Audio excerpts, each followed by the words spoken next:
अस्सलाम वालेकुम नाज़रीन, मैं हूं आपका मेज़बान मोहम्मद हम्माद गुराया और आप देख रहे हैं IANN न्यूज़।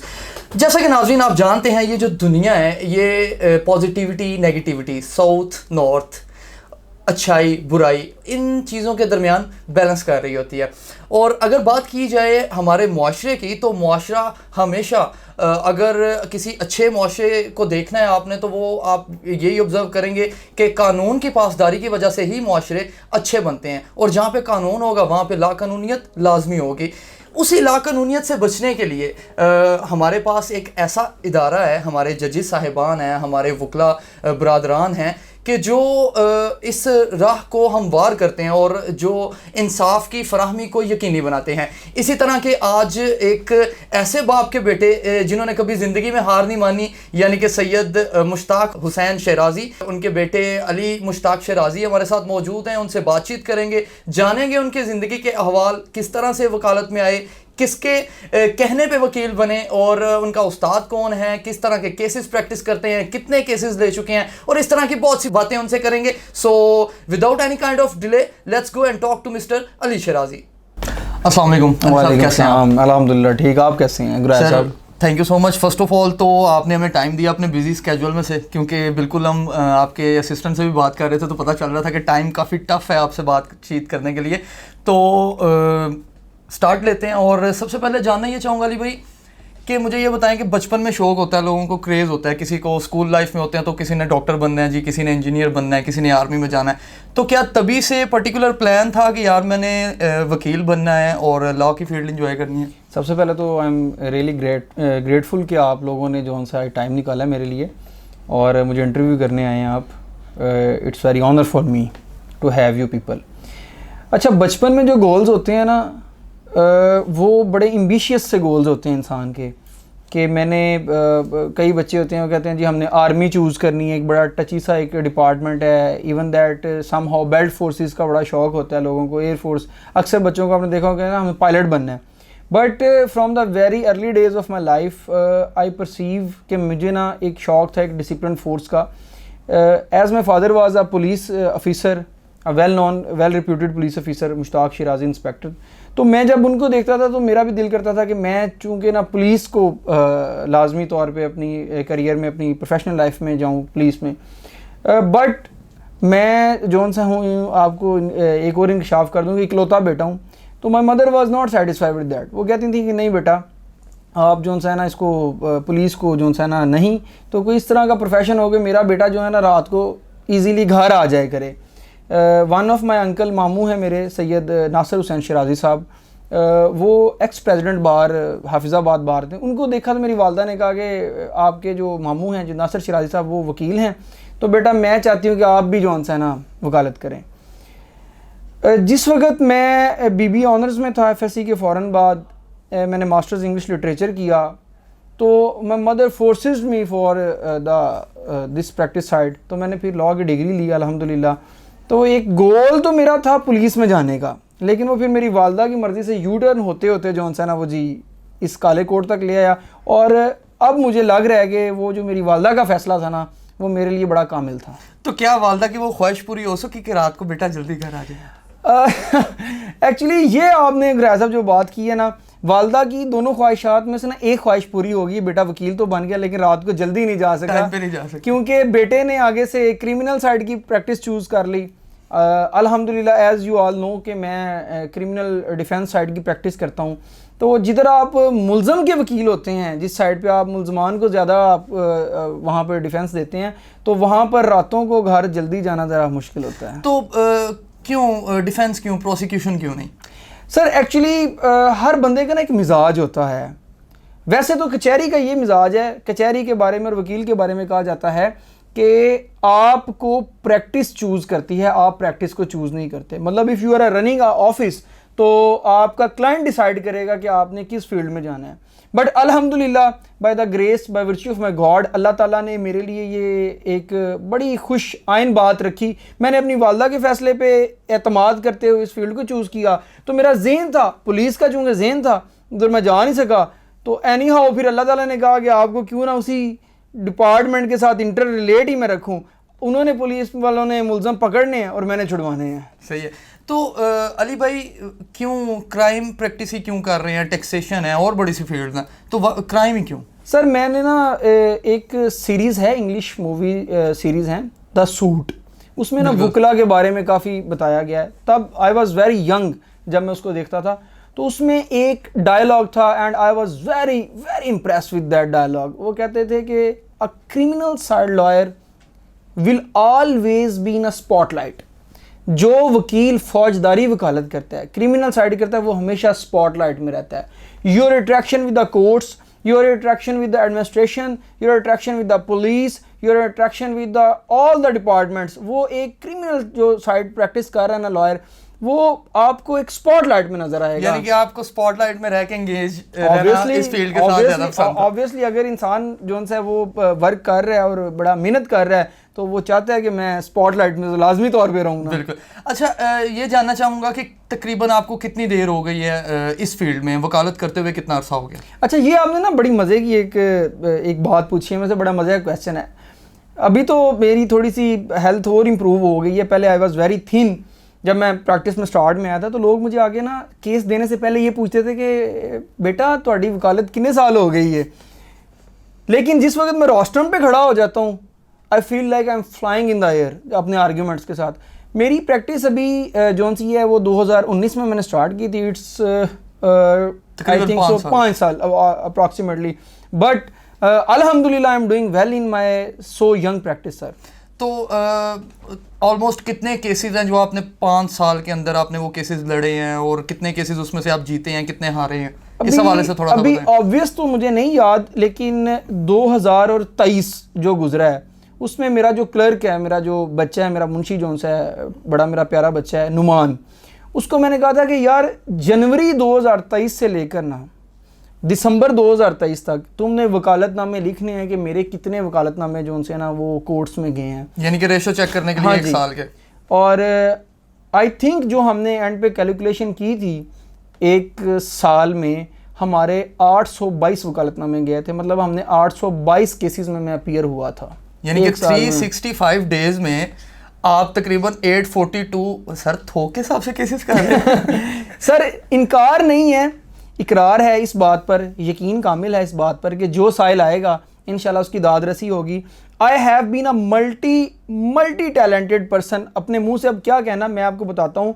नहीं, इस बारे में हम ऑलरेडी जो यहाँ पे वकला ब्रदर्स हैं हमारे जानने वाले भी, उनसे भी सुन चुके हैं, और आपके 1-2 क्लाइंट से भी हमारी बातचीत हो चुकी है। तो मतलब बिल्कुल आपके बारे में ये कहना कि you are a multitasking person बिल्कुल गलत बात नहीं होगी। लास्टली मैं बताना चाहता हूँ आपको, जो last I think so 2 days before, ये डायरी मेरी यहाँ पड़ी है, मैं आपको दिखा देता हूँ। सेम डे में मेरा हाई कोर्ट था, जस्टिस अली ज़िया बाजवा साहब के पास था, साथ ही जस्टिस शहराम सरवर साहब के पास मेरी बेल थी। देन मेरा वजीराबाद केस था। बाय गॉड, ये ना समझे कि मैं एग्जैजरेट कर रहा हूँ, I have these things on my documents. साथ ही मेरा डस्के में केस था, और साथ ही मेरा हाफिजाबाद में केस था। Bulk of cases were in Gujranwala in a same day. अब कोर्ट टाइमिंग थी 3:30 बजे तक। मैं सुबह उठा, I rush to high court, मैंने अपना हाई कोर्ट किया। हाई कोर्ट करने के बाद मैं वहाँ से थ्रू मोटरवे डस्के आया, आई प्रोसीडेड टू द डस्के, फिर इंटरलिंक चेंज दरमियान से मैं डस्के से वजीराबाद आया, but unfortunately that was the ending time. मैं हाफिजाबाद नहीं जा सका, तो फिर गुजरांवाला आया, और एक दिन में मैंने 4 स्टेशंस के जो केसेस थे ना वो हैंडल किए अल्हम्दुलिल्लाह। तो क्या मतलब इतनी जल्दी क्यों, और इतने ज़्यादा केसेस क्यों इतनी यंग एज में? मतलब क्या प्लानिंग कर रहे हैं फ्यूचर के लिए? सर फ्यूचर तो गॉड नोज़ कि फ्यूचर के लिए क्या प्लानिंग है। मैं तो अपने प्रेजेंट के लिए, बल्कि मैं अपने प्रेजेंट के लिए नहीं ना अपने फ्यूचर के लिए, मैं अपने क्लाइंट्स के फ्यूचर के लिए मेहनत कर रहा हूँ कि मेरा कोई क्लाइंट जो है ना, जिसने मुझे पे किया है, वो सफ़र ना करे किसी भी स्टेज पर। हाँ, अगर उसकी फ़ाइल मेरे पास आ जाती है, डॉक्यूमेंट्स मेरे पास आ जाते हैं, I am ready to appear in the courts, तो कम अज़ कम उसका वो जो यकीन है ना, जो उसने देखा है मेरे बारे में, जो उसने सुना है कि यार अली शराजी विल डू दिस, उसका यकीन इतना कामिल हो कि वो किसी और को भी जाके कहे कि यार मैं जिस इंसान के पास अपने डॉक्यूमेंट्स फाइल लेकर गया था ना, उसने मेरी पूरी लाज रखी है। तो मैं तो अपने क्लाइंट्स के फ्यूचर की सोच रहा हूँ, अपना अभी तक मैंने कोई फ्यूचर नहीं सोचा। अच्छा, तो अली भाई सुनने में ये भी आया है कि अली शराजी इज़ क्वाइट एक्सपेंसिव, तो ये बात किस हद तक सही है? सर मेरे एक बड़े शफीक यहाँ पर कलीग हैं, उस्ताद भी मैं उनको कहूँगा अपना, अकबर बाबा साहब, उन्होंने मुझे एक बात बड़ी अर्ली डेज़ में बताई थी। बहुत अर्ली डेज में उन्होंने मुझे कहा था कि बेटा, a lawyer is a product and product is identified by it's good and expensive packing. वकील जो है ना जी, वकील की वकालत जो है ना, उसके काफ़ी ज़्यादा म्यार हैं, लेकिन उसमें से एक अच्छा म्यार उसकी अच्छी फ़ीस है। मतलब अगर आप अपनी फैमिली को, अपनी पर्सनल लाइफ को, अपनी थिंग्स को, पर्सनल थिंग्स को सेक्रीफाइस करके क्लाइंट्स के लिए रात 1-1, 2-2 बजे तक जागते हैं और आप कोर्ट्स में फिर सुबह 8 बजे उसी फ्रेशनेस के साथ अपीयर होते हैं, तो आई थिंक सो कि यू मस्ट बी एक्सपेंसिव। बिल्कुल, जो दिखता है वो बिकता है। अच्छा अली भाई, ये जानना चाहूँगा कि आपने तकरीबन 4-5 साल, ऑलमोस्ट 5 साल हो गए हैं प्रैक्टिस करते हुए, तो बड़े से ऐसे कुछ पर्सन्स ऐसे लाइफ में आ जाते हैं, कोई केस ऐसा लाइफ में आ जाता है, कोई इंडिविजुअल पर्सन ऐसा आ जाता है, या कोई पर्सनालिटी, कोई जज ऐसा आ जाता है कि जिसकी कोई बात बड़ी याद रह जाती है, या अपना कोई केस बहुत ज़्यादा याद रह जाता है। तो ऐसा कोई केस अगर आपका हो, वो मैं चाहूँगा नाज़रीन से शेयर करें। मल्टीपल केसेस इस तरह के हैं जो मेरे पे अपनी एक गहरी छाप छोड़ जाते हैं, लेकिन एक केस मैं कोट करूँगा। एक 392 का एक पर्चा था डकैती का। उसमें एक बच्चा था, वो हाफिज़ साहब थे, नामजद होके आ गए मोड़ इमनाबाद से। उसका फादर जो था ना, वो एक कैब चलाता था। वो मेरे पास आया, उसने कहा यार मेरा बच्चा बेगुनाह है। तो मेरी ना एक परसेप्शन है, मैंने आज तक कभी भी ना ये नहीं पूछा किसी भी क्लाइंट से आइदर यू आर गिल्टी और यू आर इनोसेंट। जो मेरे दफ्तर के अंदर आ गया ना, वो गिल्टी भी है तो मेरे लिए वो इनोसेंट ही है। अच्छा, उसकी वालदा मुझे मिली, वो मुझे मिले, उन्होंने मुझे जितनी फ़ीस मैंने बोली उन्होंने मुझे पे की, उतनी फ़ीस ही पे की। हालांकि उनकी पोजीशन जो थी वो बड़ी एक बिलो एवरेज थी। तो उन्होंने कहा कि हमें हमारा बच्चा ना हर हाल में किसी भी तरह से हमारा बच्चा हमारे तक भिजवा दें। आई वर्क वेरी हार्ड उस केस में। उन्होंने मुझे अपने घर इन्वाइट किया, उन्होंने कहा हमारे घर आएँ। मैं जब उनके घर गया ना, तो बिलीव मी गुराया साहब, वो एक कमरे का घर था और वहाँ पर 7 लोग रह रहे थे। वो एक ऐसा केस था जो मैं कभी नहीं भूल सकता कि फिर मैंने उसके लिए कितनी एफर्ट्स की, मैंने उसके लिए कितने केस लॉज प्रिपेयर किए, उसके लिए मैं अपनी एक्स्ट्रा एफर्ट्स कितनी दी, और फिर जितनी मैंने उनसे फ़ीस अपने चार्जेस डिसाइड किए थे, उनमें से वो मेरा पहला केस इसलिए भी मुझे याद है कि मैंने उन्हें बहुत ज़्यादा रिलैक्स किया था। So that was the first case कि जिसमें आपने किसी को थोड़ी सी रिलैक्सेशन दी। And I think last. और बिल्कुल सही है। अगर आपने काम अच्छे तरीके से करना है तो जारी बात है फिर आपके अपने भी अखराजात हैं जो आपने फुलफ़िल करने हैं। अच्छा अली भाई, गुफ्तगू तो चल रही है, मैं ये जानना चाहूँगा, आपने माशाल्लाह इतने अच्छे तरीके से इस फील्ड को परस्यू किया है और आपकी प्रैक्टिस बहुत मज़े की रही है, आपने बड़े अच्छे केसेस किए हैं। अल्हम्दुलिल्लाह। आपके टीचर कौन है, उस्ताद कौन है? अच्छा, यू वॉन्ट बिलीव गुराया साहब, जब मैं कचहरी में आया था ना, तो मैं बड़ा आई वॉज़ वेरी न्यू और मैंने कचहरी के मिजाज को देखा, तो मैंने डिसाइड कर लिया कि as I will be independent I will go very far. तो मैं पहले दिन से भाई इंडिपेंडेंट हूँ और इसी तरह वकीलों के पीछे बैठ के देख रहे हैं कि जजेस से किस तरह गुफ्तगू हो रही है। मैं डे 1 से मेरे पास केसेस बहुत ज़्यादा आना शुरू हो गए थे due to my father's PR, मेरी PR की वजह से। तो मैं पहले दिन से इंडिपेंडेंट आया हूँ और पहले दिन से मैं वकालत कर रहा हूँ, और पहले दिन से आपको मज़े की बात बताऊँ, I am charging my fees for the very first day. That's very good. अच्छा अली भाई, अक्सर सुनने में ये चीज़ आता है, लोग अदलिया तनकीद का एक ऐसा पॉइंट रहती है हमेशा कि लोग इस हवाले से तनकीद करते हैं, specially police, doctor, health department के हवाले से भी। लेकिन अदलिया चूँकि जहाँ पे कानून है वहाँ पे लाकानूनियत है, तो वकील और जजेस साहिबान एक हमारे पास एक ऐसा मोहरा है, हमारे ऐसे पिलर्स हैं कि जिनकी वजह से हमारी सोसाइटी का निज़ाम चलता रहता है। तो आपके ख्याल में ऐसी क्या इस्लाहात होनी चाहिए अदलिया की इस फील्ड में कि ताकि जो ये तनकीद का निशाना बन रही है अदलिया और वकला और जजेस और ये सारा सिस्टम, इससे इसको कैसे बाहर लेके आ सकते हैं? सर बेसिकली इस क्वेश्चन का मैं एक बड़ा शॉर्ट आंसर दूंगा कि अदालत अपना निज़ाम बहुत बेहतर चला रही है। अल्हम्दुलिल्लाह अदालतें हैं तो हम लोग महफूज हैं, जजेस हैं तो हम लोग महफूज हैं। बस एक छोटी सी बात है कि जब आप बहुत ज़्यादा एक्सपेक्ट करना शुरू कर देते हैं ना, तो तब आपकी फीलिंग्स जो सी हैं ना वो लाजमी हर्ट होती हैं। अब साइलिन जो से हैं ना वो बहुत ज़्यादा एक्सपेक्ट करते हैं कोर्ट से, प्रोसिक्यूशन है, डिफेंस है, विटनेसेस हैं, मामला, चीज़ें इतनी उलझी हुई चीज़ें हैं, बल्क ऑफ केसेस हैं, एक अदालत है, हज़ारों केस लगे हुए हैं, सैकड़ों की तादाद से पेशी हैं, एक जज है, एक कोर्ट है, अगर तो वो किस तरह उसको इंटरलेट करेगी। इस्लाहात में यही है, अभी मॉडर्न कोर्ट्स आई हैं बेसिकली, लेकिन इसको जितना फास्ट किया जा सके ताकि साइलिन जो उनसे हैं वो कम से कम सफ़र हों, फास्ट जो सा इसमें जस्टिस प्रोवाइड करना है ना, जो आप इंसाफ जल्द अज जल्द दे सकते हैं, मेरे ख्याल से उसमें सिर्फ जजेस ही नहीं, अदलिया ही नहीं, उसमें वकला का भी एक रोल है। वकीलों को जो सा हमारे पार्ट पर भी अगर हम उसको फास्टली परसू करें, कोर्ट रिस्पॉन्स करे, तो मेरे ख्याल से साहिल जो सा वो सफ़र नहीं करता और अदलिया के इंतजाम बेहतर हो सकते हैं। अच्छा अली भाई, पहले भी गुफ्तगू कर रहे थे कि जिस तरह आप डिफेंस ज़्यादा प्रैक्टिस करते हैं और आपका काफ़ी इस हवाले से नाम भी मैं सुन चुका हूँ ट्रायल के हवाले से कि आप मुल्ज़िमान की तरफ से ज़्यादा जो है ना वो केसेस करते हैं, तो हमेशा ये मुल्ज़िम ही क्यों?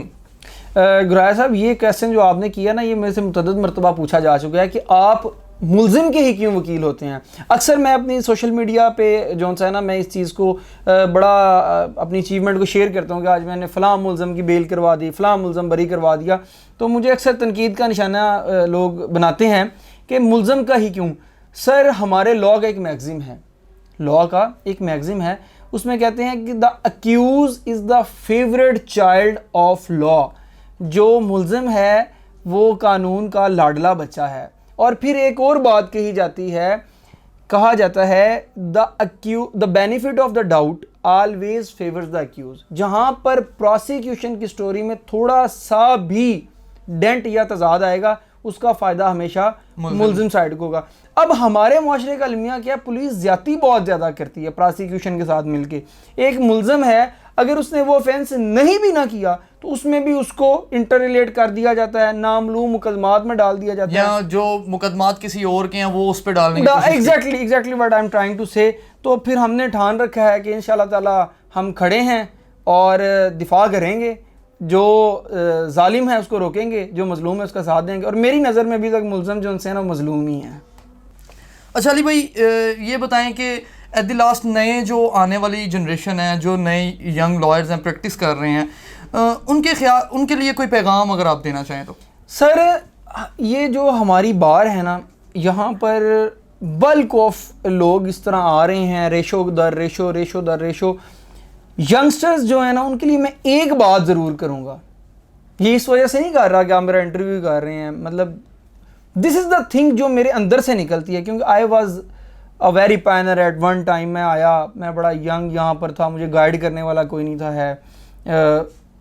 तो मैंने एक चीज़ देखी है, जब नए यंगस्टर्स आते हैं ना, उनके लिए मैं कहता हूँ खुदारा आई एम रिक्वेस्टिंग कि यार प्लीज़ पॉलिटिक्स में नहीं आते, आपने ग्रुप्स में पॉलिटिक्स में इंडल्ज नहीं हो जाना, या आपने आते ही कोई सियासी दफ्तर नहीं ज्वाइन करना। यहाँ पे कैंडिडेट्स होते हैं, मैं बड़ी माजरत के साथ कहूँगा, वो यंगस्टर्स को कैच करते हैं, उन्हें कैच करके अपने साथ अटैच करके अपनी कंपेन, और उसके बाद उनको बिल्कुल टाइम वेस्ट होता है। आए आपको कोई अच्छा सीनियर नहीं मिल रहा, लेफ्ट इट ओवर, छोड़ें आप, कोई बात नहीं है। आप कोर्ट्स में जाएं, वकील कोई आर्ग्यूमेंट कर रहा है, उसके पीछे बैठें, पीछे बैठ के सुने जज का क्या मिजाज है। मैं हाई कोर्ट आज भी जाता हूँ, अगर मेरी कॉज लिस्ट पे लास्ट नंबर भी हो तो मैं सुबह जाके बैठ जाता हूँ, मैं जस्टिस का मिजाज पढ़ता रहता हूँ, उसने केस में क्या किया। तो यंगस्टर्स के लिए ना मेरी यही एक रिक्वेस्ट है, ओपिनियन सजेशन नहीं, रिक्वेस्ट, आएँ प्रैक्टिस करें। अगर प्रैक्टिस नहीं करनी तो this platform is not for you.